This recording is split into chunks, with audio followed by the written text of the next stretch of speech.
Manchester ടെസ്റ്റിൽ പൊരുതാനുറച്ച India ഇന്നിറങ്ങും. രണ്ടാം ഇന്നിംഗ്സിൽ തുടക്കത്തിലേറ്റ തിരിച്ചടിക്ക് ശേഷം തിരിച്ചുവന്ന ഇന്ത്യ സമനില നേടാനായിരിക്കും അവസാന ദിനമായ ഇന്നിറങ്ങുന്നത്.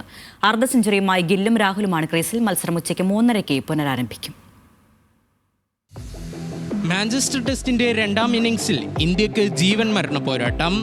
ഇന്നിംഗ്സ് തോൽവി ഒഴിവാക്കണം. 90 ഓവർ പിടിച്ചു നിന്ന് സമനില കൈവിടാതെ കാക്കണം. അത്ഭുതങ്ങൾ സംഭവിച്ചാൽ ഇംഗ്ലണ്ടിനെ വീഴ്ത്തണം. ഓരോ പന്തിനും പൊന്നും വിലയുള്ള പോരാട്ടം.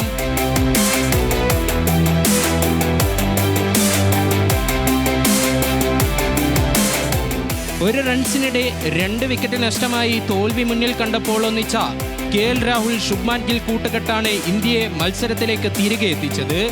ഇരുവരും അർദ്ധ സെഞ്ചുറി നേടി കളം പിടിച്ചതോടെ ഇന്ത്യ മത്സരത്തിലേക്ക് തിരികെ എത്തി.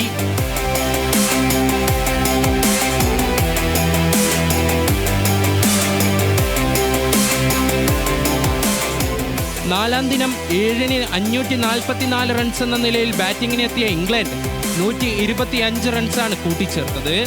ജോ റൂട്ടിന്റെ ഉജ്ജ്വല സെഞ്ചുറിക്ക് പിന്നാലെ വാലറ്റത്തെ കൂട്ടുപിടിച്ച് നായകൻ ബെൻ സ്റ്റോക്സ് കൂടി തകർത്തടിച്ചതോടെ ഇംഗ്ലണ്ട് ഉയർത്തിയത് 311 റൺസിന്റെ ഒന്നാം ഇന്നിംഗ്സ് ലീഡ്.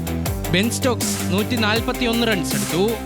ഇന്ത്യക്കായി ജഡേജ 4-ഉം വാഷിംഗ്ടൺ സുന്ദറും ജസ്പ്രീത് ബുംറയും 2 വിക്കറ്റുകൾ വീതവും നേടി.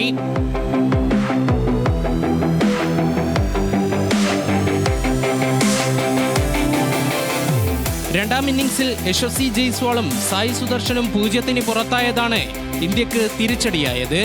KL രാഹുൽ 87-ഉം ഗിൽ 78 റൺസ് എടുത്താണ് ക്രീസിലുള്ളത്.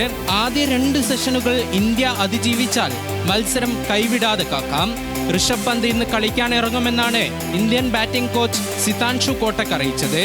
137 റൺസ് പുറകിലായതിനാൽ ഗിൽ രാഹുൽ കൂട്ടുകെട്ട് എത്രത്തോളം ക്രീസിൽ നിൽക്കുന്നു എന്ന് ആശ്രയിച്ചായിരിക്കും ഇന്ത്യയുടെ ഭാവി.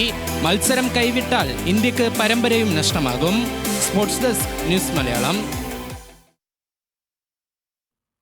ഇനി ചില കായിക വാർത്തകൾ നോക്കാം, വേഗത്തിലും ചുരുക്കത്തിലും.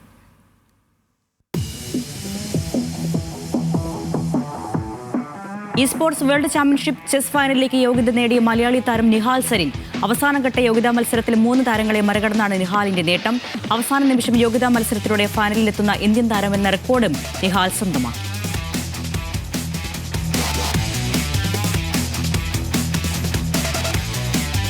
വനിതാ ചെസ് ലോകകപ്പിൽ ദിവ്യ ദേശ്മുഖും കൊനേരു ഹംപിയും തമ്മിലുള്ള രണ്ടാം ഘട്ടം ഇന്ന്. വാശിയേറിയ ആദ്യ മത്സരത്തിൽ ഇരുവരും സമനില വഴങ്ങിയിരുന്നു.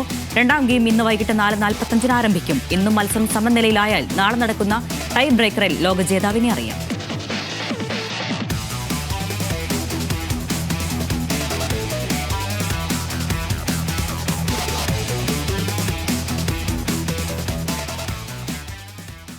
ഉദയമരണം പൂർണ്ണമാവുകയാണ്. ഹലോ മലയാളത്തിൽ സേതുലക്ഷ്മി എത്തും. നമസ്കാരം.